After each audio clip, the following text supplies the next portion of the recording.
it's Ruthie here. Welcome to my series on how to write a rhyming children's picture book. Today I want to give a brief overview into what I think is most important about writing a children's rhyming picture book. There are different sorts of English poetry, but there is really only one sort of poetry that people expect to find in a children's book, and it has a strong beat, it has a consistent rhythm, and it has good firm rhymes.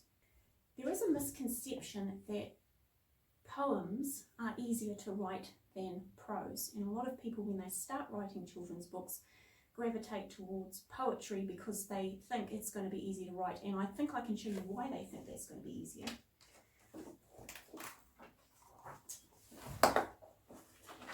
This is what prose looks like.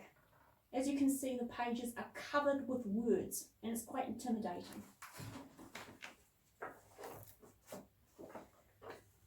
This is what poetry looks like. A lot less words. So when people see that, they think, poetry is easy to write.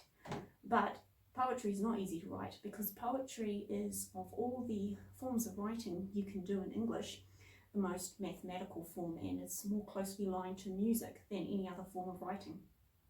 So I'm actually descended from a Scottish poet, Daniel Ferguson, not to be confused with the more famous Robert Ferguson. I don't know if I'm related to him or not, but I am descended from a Scottish poet, and my grandmother can write poetry, my mother can write poetry, and I can write poetry. And when you grow up in a family that can write poetry, you don't really stop to think how intuitive these rules regarding poetry are. And it was only the other day that I was talking to someone I hugely respect about this. I was talking to another writer, and she was saying how, how challenging this form of writing is. And I thought about that, and I thought, that is a really insightful thing.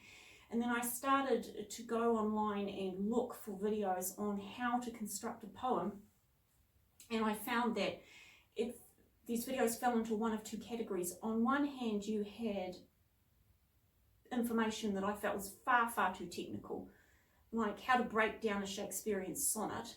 But then on the other hand, you had people who would say things like, well, just go off into the forest and feel a poem. And I'm telling you straight that if you just think you're going to feel a poem without any technical understanding, the poem probably won't be very good.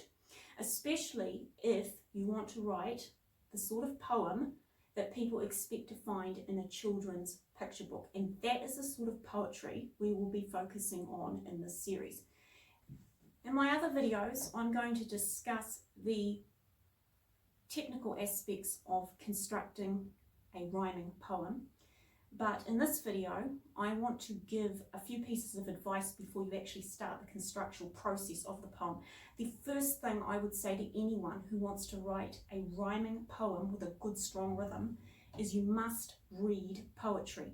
It's a little bit like trying to learn to play the violin if you've never actually heard the violin. It's not really going to be easy because you don't actually know what you're aiming for.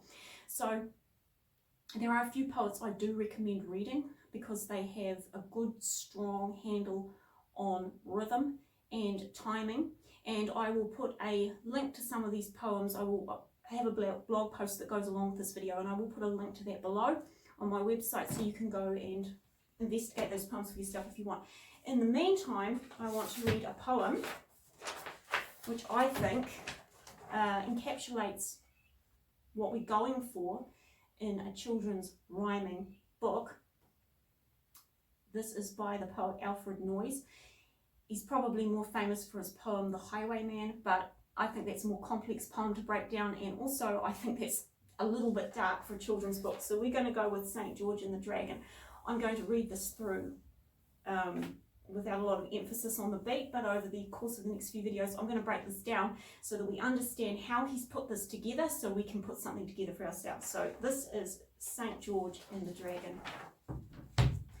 St. George, he slew the dragon, but he didn't shout hooray.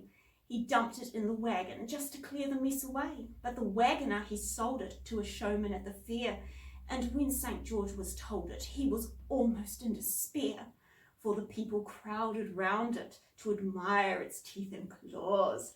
But Sir George, he was an Englishman, he did not like applause, The creature weighed a ton at most, he muttered through his vizard.